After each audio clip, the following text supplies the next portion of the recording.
कोन्निचिवा everybody. तो आज हम जिस एनिमे को एक्सप्लेन करने वाले हैं उसका नाम है वंडर एग प्रायोरिटी। हमने सोचा है कि हम वंडर एग प्रायोरिटी को episode by episode full explain, मतलब इस वीडियो पे हम पहला एपिसोड एक्सप्लेन करने वाले हैं। वंडर एग प्रायोरिटी काफ़ी यूनिक एनिमे है और इसका स्टोरी भी काफ़ी यूनिक है, तो इसको समझने में कुछ लोगों को थोड़ी सी डिफ़िकल्टी हो सकती है। तो मैं रेकमेंड करूँगा कि हमारी वीडियो पूरी देखना और स्किप मत करना। तो चलिए इंट्रो लगाते हैं और स्टार्ट करते हैं।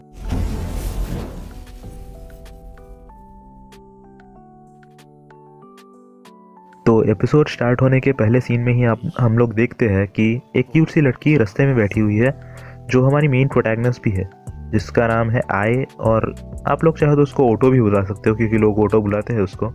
तो वो असल में वहाँ पे एक मरे हुए इंसेक्ट को देखती है और उस इंसेक्ट के लिए दुआ कर रही होती है।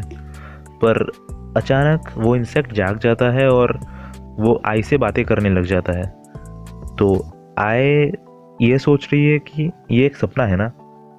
फिर वो इंसेक्ट जो है वो ऐसे बोलती है कि तुम सपने से ज़्यादा रियलिटी पसंद करती हो, क्यों, है ना। फिर आई बोलती है हाँ। फिर वो इंसेक्ट जो है वो उसको बोलता है कि तुम्हारे पास पैसा नहीं है। फिर आई बोलती है कि नहीं है। फिर वो इंसेक्ट और उसमें थोड़ी सी बातचीत होती है और फिर वो इंसेक्ट हमारे मेन प्रोटैगनिस्ट आई को एक स्पेशल जगह पे ले जाता है।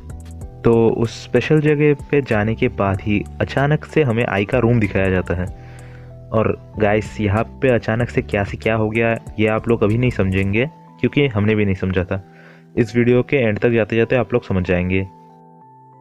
तो अब हमें दिखाया जाता है कि जो आई है वो सो रही है और उसके बगल में एक अंडा है, जो अंडा उस इंसेक्ट ने आई को फ्री में दिया था। ये बात मैं आप लोगों को पहले बता रहा हूँ क्योंकि आप लोगों को समझने में आसानी होगी ऐसे। फिर नींद से उठने के बाद आई जब इस अंडे को देखती है तो वो सोचती है कि रात को जो हुआ वो सपना नहीं था। और उस अंडे को लेके उसने बहुत कुछ करने की कोशिश की लेकिन आखिर तक कुछ किया नहीं। फिर रात को वो फिर से बाहर जा रही थी, अंडे को लेके इस बार साथ में बाहर जा रही थी। जब उसने अपने घर का दरवाज़ा खोला और बाहर गई, फिर उसने देखा कि वो एक अलग ही जगह पे पहुंच गई, जैसे डिमेंशंस चेंज हो गए।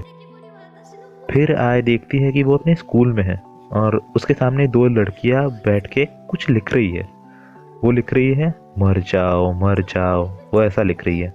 और यही सब देख के आई जो है वो थोड़ी सी डर गई और वो टॉयलेट में चली गई। फिर उसके बगल में जो टॉयलेट पेपर था वो अचानक से बात करना शुरू कर दिया। फिर वो टॉयलेट पेपर आई से बोलता है कि तुम्हारे पास जो अंडा है क्या तुम उसे नहीं तोड़ोगी? तुम्हें तोड़ना चाहिए, तोड़ दो, जल्दी तोड़ दो। फिर हमारी आई को थोड़ा सा गुस्सा आ गया और आई ने एग को उठा के ज़ोर से टॉयलेट पेपर की तरफ मारा और मारने के बाद वो दीवार पे लग गया और एग टूट गया। टूटने के बाद थोड़ा अजीब सा चीज़ होने लगा एग के साथ, एग बड़ा होने लगा। बड़ा होने के बाद आई तो छुप गई, वो डर गई थी।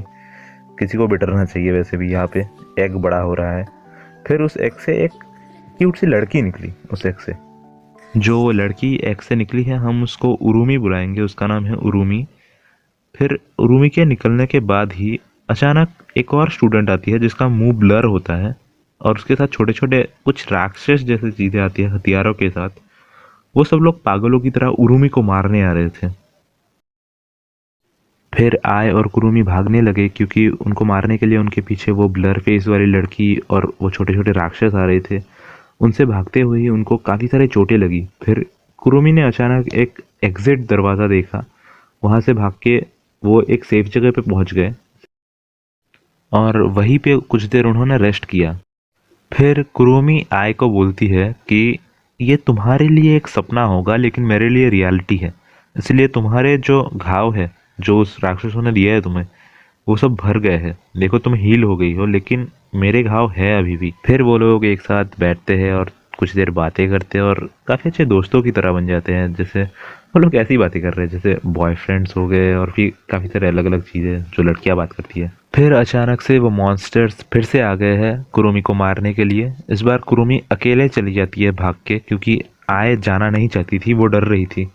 और मॉन्स्टर्स भी आई पे हमला नहीं कर रहे थे, वो भी कुरुमी पे ही हमला कर रहे थे, तो आई एक जगह पे बैठी ही रही। फिर हमारी आय स्कूल के टेरेस पे जाती है। टेरेस पे जाने के बाद उसको एक मूर्ति दिखाई देती है। मूर्ति को देखने के बाद उसको अपना पास्ट के बारे में याद आता है और हमें फ्लैशबैक में दिखाया जाता है कि एक लड़की है जिसने सुसाइड कर लिया है, और वो लड़की और कोई नहीं, हमारे आई की बेस्ट फ्रेंड थी, कोयोटो।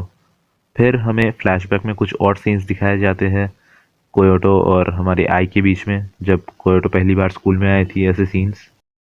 असल में हमारी आई जो थी वो स्कूल में काफ़ी अकेली रहती थी, और वो अपने आँखों को दिखाना नहीं चाहती थी क्योंकि उसके दो आँख दो अलग अलग कलर के हैं, तो वो काफ़ी सेंसिटिव है अपने आँखों को लेके, क्योंकि लोग उनका उसका मजाक उड़ाते थे उसके आँखों को लेके।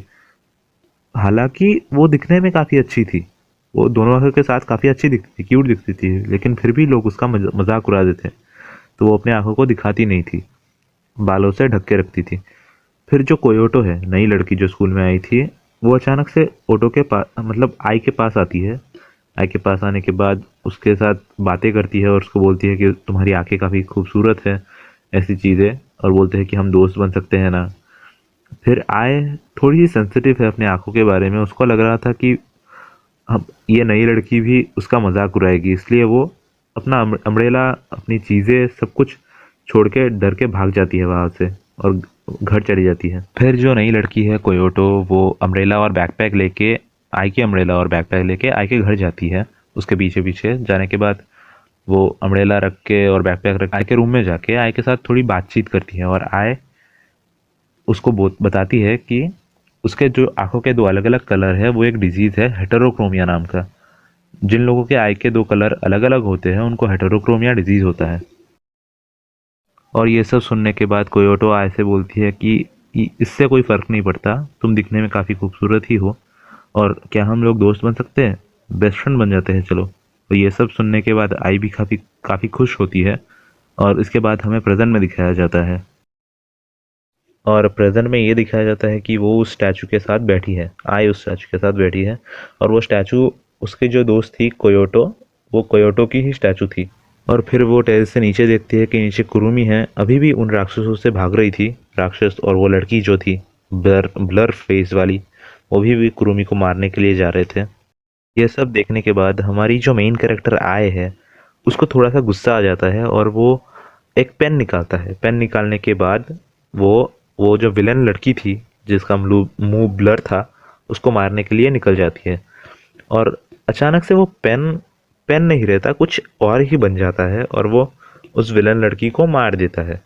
मारने के बाद वो खुद शॉक हो जाती है कि उसने उसको मार दिया। फिर जो कुरुमी है वो काफ़ी खुश हो जाती है, और वो हमारी आई को बोलती है कि मेरे बारे में मत भूलना, और वो हैंडशेक कर रहे होते हैं, और उस हैंडशेक के वक्त ही वो कुरुमी गायब हो जाती है। फिर वो देखती है कि वो स्टैचू जो है वो थोड़ा सा गर्म हो रहा है, और उसमें लाइफ आ रहा है, जान आ रहा है उसमें। फिर हमारी मेन कैरेक्टर समझ जाती है कि वो जितने ज़्यादा लोगों को बचाएगी, उसकी जो बेस्ट फ्रेंड थी जिसने सुसाइड किया था कोयोटो, वो इस स्टैचू से ज़िंदा होगी, वो उतनी ही जल्दी ज़िंदा होगी। वो फिर सुबह नींद से जागती है, हमारी मेन कैरेक्टर आए, जागने के बाद वो ब्रेकफास्ट करने जाती है उसके मॉम के साथ। फिर रात को सपने में जो चोटें लगी थी उसको, वहाँ पे तो उसको कुछ महसूस नहीं हुआ था, लेकिन रियल लाइफ में, रियल ज़िंदगी में वही चोटों की असर उसको होगी। तो उसके मुंह से खून निकलना शुरू हो गया था, उसके पेट से भी खून निकलना शुरू हो गया था, उसको हॉस्पिटलाइज कर दिया गया था। फिर वो धीरे धीरे रिकवर हो गई। उसके बाद वो उस इंसेक्ट से दोबारा बातें करने लगी, और वो उस स्पेशल जगह में वापस गई, और वो अंडा, एक और अंडा खरीदा उसने। इस बार उसके पास पैसे थे और उसने अंडा खरीदा। ये इतना जगह दिखाया नहीं गया था, लेकिन यही हुआ था, ये एनिमे में दिखाया नहीं गया। तो इस एपिसोड में तो बस इतना ही हुआ था, पर मैं आप लोगों को बता रहा हूँ कि अगले एपिसोड में और भी बहुत कुछ होगा, तो आप अगले वीडियो का इंतज़ार कीजिए। तो सायोनारा एवरीबॉडी, बाय बाय।